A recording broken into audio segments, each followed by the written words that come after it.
Hello, welcome back to my channel. My name is Kelsey and today we're going to tackle my stack of aardvark books.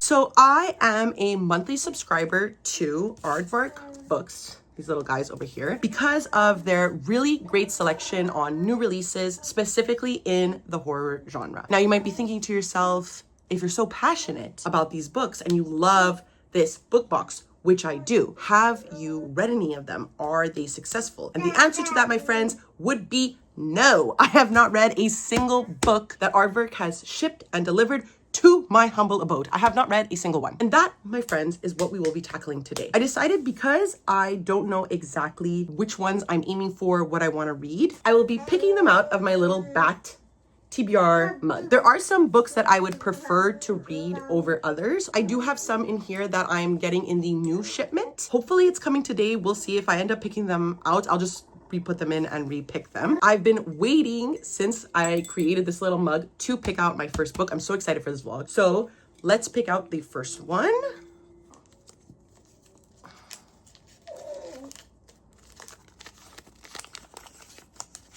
House of Beth. Interesting. So House of Beth is one that I was intrigued by because it really reminds me of Rebecca. It follows a woman named Cassie who, after a heart-wrenching breakup and she feels like her life is sort of ruined in New York City, moves back to her hometown in New Jersey and reconnects with an old high school friend named Eli, who also recently lost his wife. Their bond really reignites, and in a few short months, Cassie and Eli are married. They're moving into Eli's home, and Cassie is experiencing a haunting by the house. Very akin to Rebecca, as I said. That is what really intrigued me by its premise. So I'm super excited to pick it up. I've been thinking about this book since I got it, and it's fairly short. It's only 225 pages. So I really do think I could probably knock this out in a short amount of time, and we can get into another aardvark book as well. The first book for the vlog, I'm very excited. I'll come back to you with my first update after.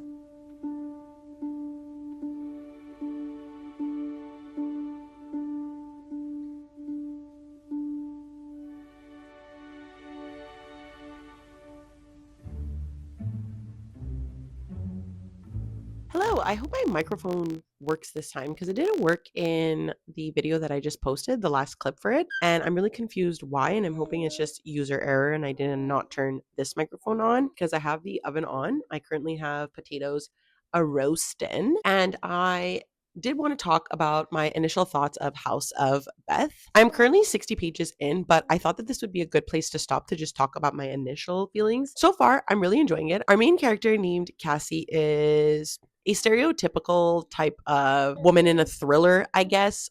They are at a job that they don't care about. They're sort of unreliable because they have a shady past. But essentially, like the synopsis says, Cassie moves back to her hometown in New Jersey and rekindles with her high school best friend named Eli. And right now we're getting into the part where they're sort of turning more romantic. There's two things that have occurred that are Dada is not home.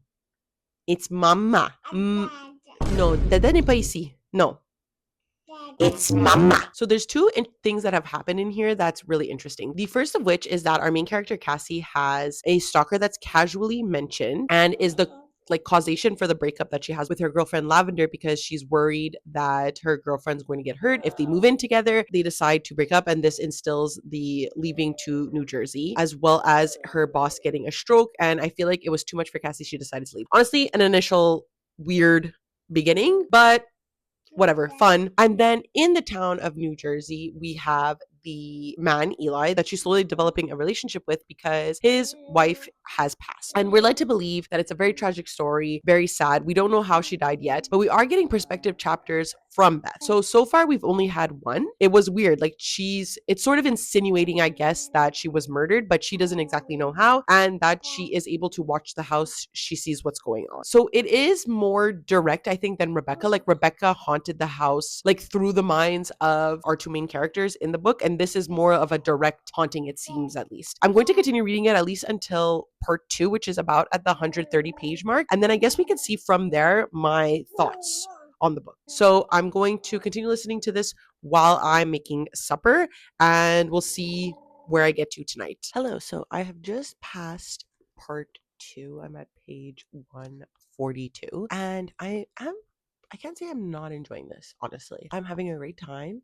I think the voice of Cassie is keeping me really interested, and obviously the chapters with Beth are also keeping me really interested. I like the chapters where we're getting Beth's perspective on meeting Eli, who she was before meeting Eli. That's all really, really interesting, and I think adds to Beth's character. But the part where Beth is using Cassie to watch over her children and stuff like that, like, I'm not too sure I'm fully comprehending what's happening. I'm interested to see if Eli has some sort of like end goal with being with Cassie, or are they really just rekindled high school friends? I don't know. The story is definitely more slow paced for how short it is and for the fact that it's a thriller, but I am enjoying that aspect. I think I like that it's more slow paced. I've seen some reviews where people were really confused by the ending, so I'm excited to get there. I have about 90 pages, so like a bit less than 100 pages left in this book. So I think I'm going to finish it today, and then you'll only get my update really when I'm done the book. So far, it's been a solid thriller. I don't think it's like the most wild thriller I've ever read, but we'll see by the ending because the ending seems to be really divisive. So I'm excited for that. In regards to what we're doing today, like I said, going to try to finish this morning, but we do have one of my partner's friends' weddings today, so we have that to go to later tonight. I do have to set aside some time to like get dressed, get ready, bring my son to his grandparents' house to be babysat. Tomorrow is Thanksgiving, but I'll also have some time in the morning to continue reading, so maybe I'll update you like in an hour when I'm done this. We'll pick another book, and then you'll probably only see me really tomorrow. Hello, so we have quite a bit to update on. It has been several days later. Not that it took me to read the book, which we'll get to, but to just update this vlog. It's Thanksgiving weekend here in Canada, so it's a lot of family time. And so we're running out of time for this vlog. I did receive the aardvark package in the mail that I was waiting for. So let's do an unboxing together because these two books are included in the mug. So in a way, it's like, okay, cool that I didn't update in a while and I'm behind on this vlog because now we get to have these books. Of course, let's do an opening for you. The first book is Salt Crop by Yume Kitase. Wow. This I know I got because it has a sister relationship. And if you don't know this, I am an older sister and I cry at the thought of my sisters. In Earth's not too distant future, seas consume coastal cities, highways disintegrate underwater, and mutant fish lurk in pirate-controlled depths. Skipper, a skilled sailor and the youngest of three sisters, I'm also three sisters, but the oldest, earns money skimming and reselling plastic from the ocean to care for their ailing grandmother. But then her eldest sister, Nora, goes missing. Nora left home a decade ago in pursuit of a cure for failing crops all over the world. When Skipper and her other sister, Carmen, receive a cryptic plea for help, they must put aside their differences and set out across the sea to find her. So this is like very sci-fi, very dystopian future with a sister relationship. So I definitely think I'm going to enjoy this, which is why I got it. I don't usually go for the non-horror books. If I do, it is because it seems really interesting to me or really speaks to me. Really looking forward to this one for sure. I think it's going to be like the creme de la creme of like my aardvark orders. Then of course I also had to order the very special like aardvark published book, which is really exciting. This is One Bad Night and Other Stories. So it's a horror anthology containing all of like the aardvark authors that they've had since creating this. So like Stephen Graham Jones, Rachel Harrison, Kylie Lee Baker. So a lot of like horror authors that I do tend to enjoy. So I'm really, really looking forward to this one. It I don't think has an audiobook yet, which may prove difficult if I do pick it out of the jar. So maybe if I do, we'll pick like another one and we can read them simultaneously, or I could read like maybe one or two short stories a night for the vlog. I don't know, haven't decided. And then of course we have a bookmark with One Bad Night on it. So I'm going to put these in the pile with the other aardvark books. We're going to talk about House of Beth and then we're going to pick our next read. So 2 nights ago, I did in fact finish House of Beth, and this is definitely reminiscent, inspired by Rebecca, which I think worked as the book's positive and negative in a way. Positively, it's different enough that I was still surprised by certain reveals. They weren't following exactly like it occurs in Rebecca because it's not a direct Rebecca retelling, right? But even though it has these similarities, like I said, I was still really surprised. Also, specifically when it becomes more like supernatural. I do think, however, that this comped that readers give it, it's not even like on the book at all, worked as its downfall because it doesn't have that very unsettling gothic nature. It was far, far more direct in the haunting of the main character than Rebecca, and I found it to be more like in the reader's face. Like it was definitely more clear what was going on. I do think if you get over that initial weirdness of what is occurring with the haunting and just go along with the book for the ride that it is, I do think it becomes quite a like fun romp. Did it make the most sense? No, but it is still a horror novel, so there's going to be that aspect of supernatural. But was it fun? Did it keep me entertained? Yes. And I do think if you're looking for like a fun, really quick horror read, I would recommend. I did give this 3 stars because obviously it's not doing anything like spectacular or different, but for my first book from the Aardvark book box, I really can't complain. I did have a good time. Now it's time for the part I've been waiting for to do, because I would have done this yesterday, but I did want to give an update on House of Beth before I chose our next read. So that's why we're really running behind on this vlog. But let's pick our next read. We're gonna shake it, of course. Ooh, this is really exciting because this is from the book box that I got last month. You Weren't Meant to Be Here. Oh, sorry, it wasn't You Weren't Meant to Be Here. It's You Weren't Meant to Be Human by Andrew Joseph White. I read from Andrew Joseph White before. I read his YA stuff and I did enjoy it. There's a lot of discussion on like horror in gender specifically. So I'm excited to see what this is because I think it's like a plant alien horror. Prompt is Alien Meets Midsommar in this chilling novel from award-winning author Andrew Joseph White about an alien invasion in rural West Virginia. Festering masses of worms and flies have taken root in dark corners across the Appalachia. In exchange for unwavering loyalty and fresh corpses, these hives offer a few struggling humans salvation, a fresh start. It's an offer that none can refuse. Crane is grateful. Among his hive's followers, Crane has found a chance to transition, to never speak again, to live a life that won't destroy him. He even met Levi, a handsome ex-marine and brutal killer who treats him like a real man mostly. But when Levi gets Crane pregnant and the hive demands the child's birth no matter the cost, Crane's desperation to make it stop will drive the community that saved him into a devastating spiral that can only end in blood. This sounds so good. It is definitely one of the longer books that I have available to read, but I have to say it's one of the most interesting sounding, and it's still horror, so I'm happy about that my picks have remained within this genre. So let's get cracking. Let's start reading this right away because I'm so excited. That synopsis sounded amazing. Okay, so as usual, I will be talking a little low because I put my son to sleep. I did get about 100 pages into You Weren't Meant to Be Human, which means I am within the second trimester of our main character's pregnancy. I have to say that I am absolutely loving this book. I will say, if you have a problem with like graphic sexual discussion, graphic violence, I would not necessarily pick this one up because it's definitely more on the like gorier, uncomfortable side. I don't get triggered by that, but I can definitely see how it may be triggering to others. So definitely proceed with caution if you are interested in this book. In regards to the overall horror, I would definitely say it's very horrific. The alien worm thing, it's not fully explained like as to what it is, but it's definitely like a hive mind that recruits humans to do work for it. I'm starting to understand that it's because they can't go in the sun, because our main character obviously gets pregnant and they are constantly referencing the sun when speaking about Crane's pregnancy specifically. What's really interesting is in the audiobook, like Hive also speaks with like a hive voice, so I think that just adds perfectly to the audiobook because it's definitely really spooky. So if you are reading this at night, listening to it at night, proceed with definite caution because when the first line from the hive came out, I was like, what the fuck is that? To like rewind it because I thought the audiobook, something was wrong with it. So it's definitely been a really, really interesting experience. And I'm also really, really enjoying it. Crane has now discovered that he is pregnant. Obviously, there is discussion on unwanted pregnancy and forced pregnancy in the United States specifically, because there is discussions on abortion rights in specific states, pregnancy discussions concerning specific states. So it is heavily, obviously reflective of where the political climate is currently in the United States. Low key around the world, but definitely high key right now in the States and in certain states specifically. So there's definitely a discussion on that with the hive mind, like like we can read between the lines, forcing Crane to have this baby despite providing him also with the hormones that he needed to feel like himself. They are essentially forcing him to use his body the way that they want. Message is not subtle, but I'm really, really enjoying it. I love when horror is used to really talk about the horrors of society. It was one of the books that I was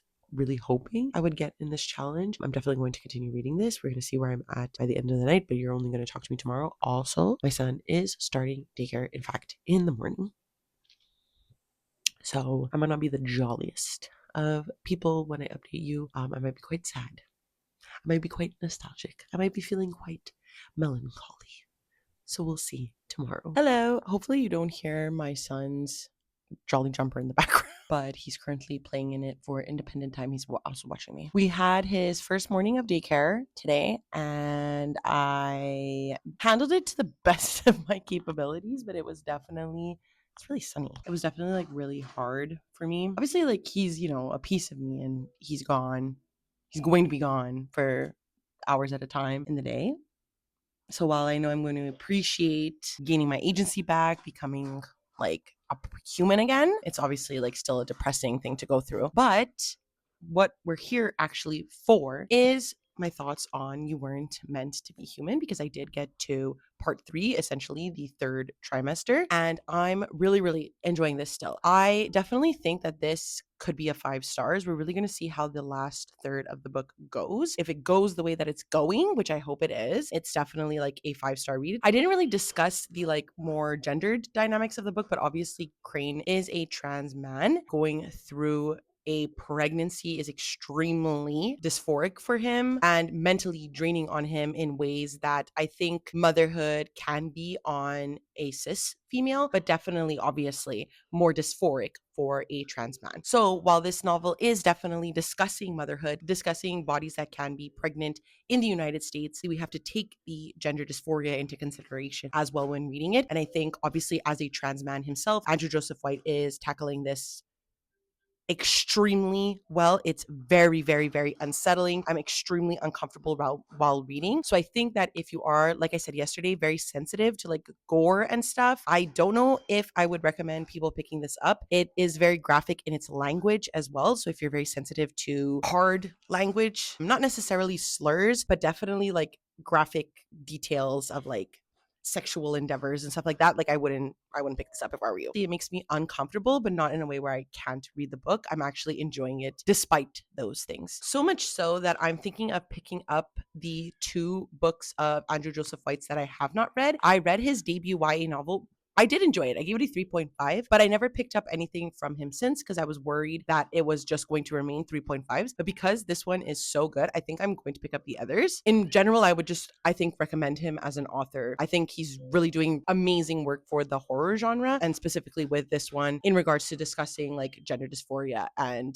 forced motherhood in the United States specifically, but obviously in more fascist leading countries. So that's all I have to say for now. I'm enjoying it so much that I really plan on finishing it. So I think I'm going to like buckle down and read the last 100 pages. So hopefully we can get another book in this vlog. So wish me luck. Hello. So I just finished You Weren't Meant to Be Human, and I was done listening to it. I literally sat in silence to absorb what the fuck I just finished. As I mentioned in the last 2 clips, this is definitely one of the most like gory and graphic books I've read this year for sure, but probably in my entire lifetime. The language that White is using to depict gender dysphoria, self-hatred, and the process of birth is extremely explicit. It's obviously working to truly, truly, truly express how our main character is feeling inside. And it often made me cringe in discomfort, as I mentioned. I wonder if in another book with another author, I might have found this to be unnecessary. Sometimes I do. I do think in this one, it works. But if you're uncomfortable with that, I would proceed with caution for sure. The relationship between the parasitic aliens and what White was doing with pregnancy worked really, really well. One of the like comps for this book is Alien, and I did make jokes when I was pregnant last year that I felt like I was in the movie Alien. I felt like weird that something was inside me and something was crawling and I could feel it with my hands through the skin of my stomach. Like, it is weird. It is gross. And I've spoken to a lot of people who have been pregnant, and it's a common it's a common feeling. And outside of that, pregnancy can be really horrific for people. It can be really gross and it can be very, very dysphoric. I questioned like who I was as a person. And honestly, I'm still struggling with finding this identity of being my own person and being a mother. So all of that depicted in here range true for, I think, a common experience of pregnancy. Obviously, I'm not talking to the people who were validated in their gender and their experience when they were pregnant. I'm obviously talking about a common experience of this like dysphoric, detached nature of who you were before and after a pregnancy and how that resonated with me in the book. So if you did not experience that, I'm not talking to you. But it is a common experience and a not spoken of experience that I appreciate Andrew Joseph White tackling on, in addition to discussing the gender dysphoria of being a trans man as well. Additionally, aside from the fact that the aliens are most likely depicting the parasitic relationship between a baby and the person carrying them, I really like the unsubtle commentary of the parasitic nature of things that govern us in general. The aliens themselves in the book are worms, they're insects. They're not necessarily the horror itself, nor are they really that scary at all. And without the humans, they can't really do anything by themselves. They need followers to them to act out the things that they want. And they manipulate others, manipulate people below them in order to achieve their overarching goals. The main horror of the novel isn't the aliens. The main horror is the anxiety of having one's body used against them, the dread of having your body taken over or used by overlords. We'll leave it there with like the unsubtle commentary. I think we all know where Andrew Joseph White was getting a lot of inspiration from to write this book. It is their first adult novel, and I am very, very, very interested to see what his next adult release will be, because this one was like a home run for me. I really caution this. I really don't think this is for everyone, but I think if you fuck with it, it works. If it wasn't clear, because I literally have no notes, I gave this a 5 stars. Fantastic. My hair is like really greasy. I'm so sorry. So now we're going to pick my last book for the vlog. I'm going to show you what's left of what I have. So this is what we are potentially working with. I think I could finish all of these by tomorrow except for Salt Crop. So I'm really hoping I don't get that one, but I will be pretty happy with all of them since they are all sort of horror leaning. And since it's October, like that's what I'm really wanting. Let's see what the last pick for this vlog will be. We'll go with this one. Oh, yes. Okay. This is the one I really, really wanted to read for the vlog, Starving Saints. So let me just get it. This is the book that made me intrigued by aardvark. Like, I purposely joined in order to get this book because I was enamored with how beautiful it was. And if you don't know this about me, I fuck heavily with religious horror. I think religious horror is fascinating aesthetically, but also as someone who grew up Catholic, it is really interesting to me always to read commentary of some sort on Catholicism or the aestheticism of Catholicism. I've read one book from Caitlin Starling before, which was The Luminous Dead, and that one was really, really cool, very, very eerie. I gave it a 3.5 stars, so not a like end all be all favorite book of all time, but definitely one that I do sort of still think about. I don't know how many years later since I read that, probably during the pandemic, so at least 5 years. This one, what's really interesting is that it's a medieval horror as well, which intrigues me. Amor Castle has been under siege for 6 months, food is running low, and there has been no sign of rescue. But just as the survivors consider deliberately thinning their number, the castle stores are replenished, the sick are healed, and the divine figures of the Constance Lady and her saints have arrived. They offer help in return for devotion. As the castle descends into bacchanalian madness, the 3 main characters are the only ones to still see that their situation is what it is. But they're not immune to the temptations of the castle's new masters or each other. Hello? I don't know. This one is really, really intriguing me, and there's a lot of like bee imagery as well. I'm extremely interested to read this one, and like I said, it is the one that I wanted to read the most for this vlog. I'm happy that I was able to get this one, and I will get started on it right away. Hello. So I am now 100 pages into The Starving Saints, and we are actually just at where the synopsis sort of dives into, which I think is really interesting when a book's like main selling point of their synopsis occurs quite a way through the book. It is, because the book is 350 pages about, it is a third into the book, which I think is an interesting stylistic choice. The beginning portion of the novel, you're really just waiting for what occurred in the synopsis to happen, right? So a lot of the like plot points are distracted at least for me, by that fact. We spent a lot of the first 100 pages really diving into our three main characters. So we have Sir Voin, who is a like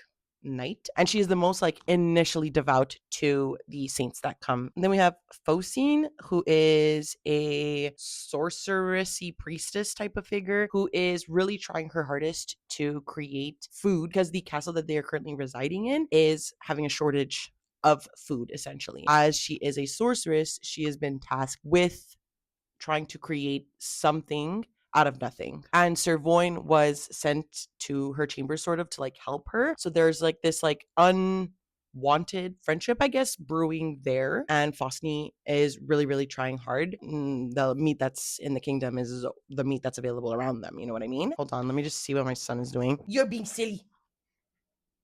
So you're actually going to stand with me because I need to observe my son. He is definitely in a crawling phase, and I'm trying to let him explore the house within reason, obviously, so he can practice crawling and like being independent because he's going to daycare. Today was the second day. Don't talk to me about it. We're going to stand here. Maybe we'll set it up.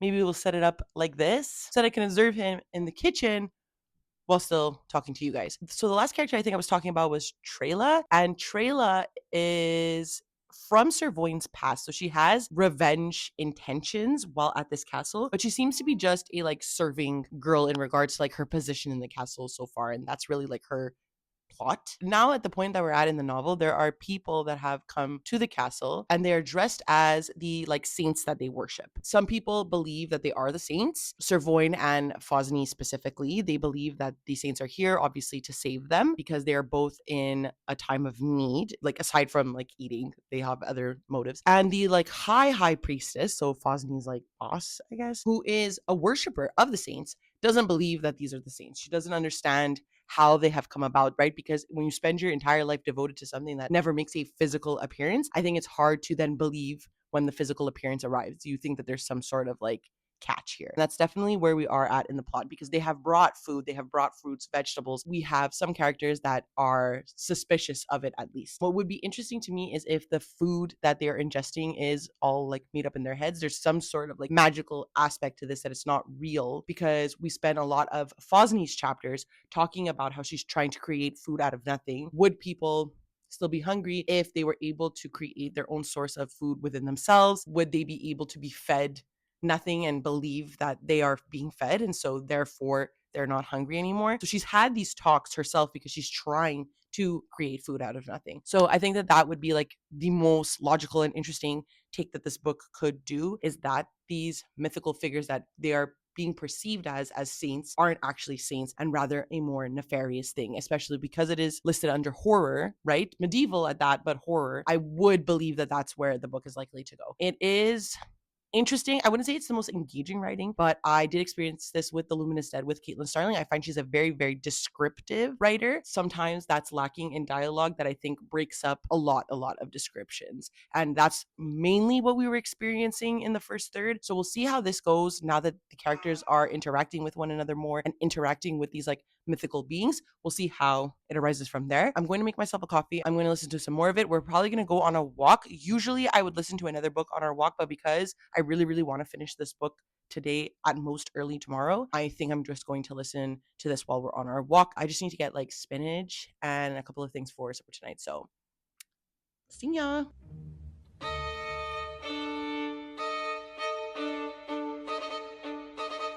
Hello. The sound might be a little off in this one because I couldn't get the microphone, obviously, because someone is sleeping on top of me. But in order to finish this video today, I do need to read the last 150 pages of The Starving Saints. I needed to do this update before doing so. So if you hear the air conditioning, I'm so sorry. But I did want to come on here and say that I am actively enjoying the book, but maybe not as much as I was initially enjoying You Were Not Meant to Be Human. I think I would have enjoyed this more if mayhaps I would have read this before that one. So it could be just like a comparison that I'm accidentally doing because Caitlin Starling has a, like I said yesterday, a way more descriptive writing style, and sometimes that works for me and sometimes it doesn't. And I think in like a more horror vibe, it doesn't really work that well, but for like a medieval setting, which is what Caitlin Starling is doing, it does. So I'm a little conflicted on like my feelings of the writing specifically. In regards to the story plot wise, I am also a little confused. Like, I get what's happening, and I've looked up spoilery explanations on Reddit up to the point that I'm at, just to see if I'm truly understanding what's happening. And I am. Maybe it's meant to be confusing up until this point, and more will be revealed in a bit. I don't know. But I am liking our main characters. I am liking the like saint figures. I think they are working extremely well for like a horrific character. So I'm liking that aspect. I also think the addition of, how can I say this? I guess I can just say the addition of cannibalism without necessarily explaining where the cannibalism comes in is also really, really, really interesting. It is adding to the like eerie vibe of the visitors of the Lady Constance and the horrific like nature of humanity and what we resort to kind of when we must. This is not the first cannibal book I've read on this channel. Definitely not the first cannibal book I've read this year. So take from that what you will. I find it to be an interesting examination of like human spirit and whatnot. And also I find a lot of like the horror I enjoy discusses a lot about like consummation, specifically tied to a starving identity and personality, which I think cannibalism always kind of talks about. And I think even in here, right, we have these people who are regals, like kings, priests, knights, who represent like a people also having to resort to this action. So I just think that that's really, really interesting. I can't wait to see how it ends. I can't wait to see how the book resolves. It seems to have a very conflicted and confusing ending. So I'm interested to see about my feelings on that. I'm going to continue listening, finish it, probably record the intro and ending today. So see you then.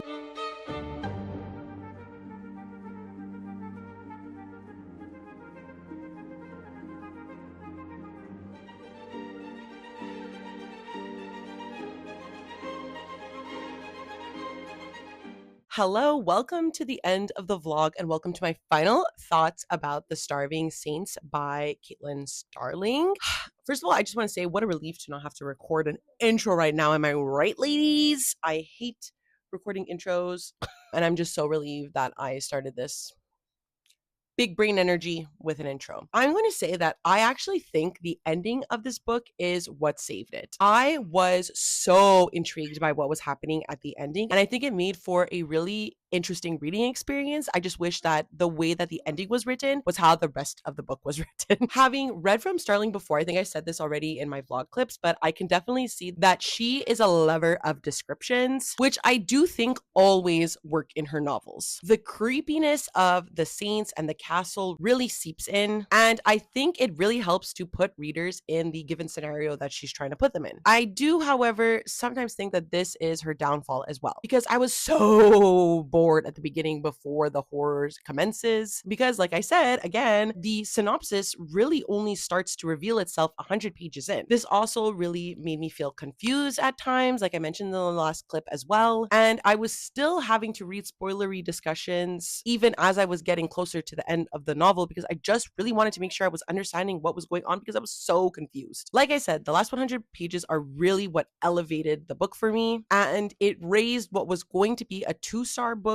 to above average. It makes me so sad because I love Starling's writing. I love her like covers. Her synopsises always intrigue me, but I just never leave her books feeling completely satisfied. And it's such a shame. I gave this a 3 stars. Let's summarize the rest of the vlog. So I'm actually really happy to say that all 3 of the books I read in this vlog were all ones that were really intriguing for me. So I'm happy I was able to tackle them. There was like maybe 1 or 2 more that I was really hoping to get, and it's okay that I didn't get to them. I have other ideas for an aardvark vlog series. But let's summarize what I did read. First of which was House of Beth by Carrie Cullen, which I gave 3 stars. Again, a pleasant reading experience, just nothing I'm going to write home about. We had, of course, the 5-star read of this vlog. Thank God I got a 5-star read. This is You Weren't Meant to Be Human by Andrew Joseph White. Fantastic but gory look at gender dysphoria and motherhood in a dystopian America. And then lastly, I think arguably this is the most disappointing read, even though it has the same rating as House of Beth. I was expecting this to be a 5 stars. I was really looking forward to reading to this one. So this might be my most disappointing read. So that's it. These are all of the Aardvark book box books that I will be getting to this month. Please let me know down below if you've read any of them. Did you like them? Did you hate them? Let me know. And of course, if you would like to follow me on any of my other social medias, I do leave a link down below to my Twitter, Goodreads, and Instagram if you would like to follow me there. If you know me by now, you know that they are there reluctantly because we are all victims of capitalism. And of course, because it is the end of the video, please do not forget to like, subscribe, and ring the notification bell. It does wonders for my channel, makes me feel really good. And that's it. I never know how to end these things, so I will see you next time, okay?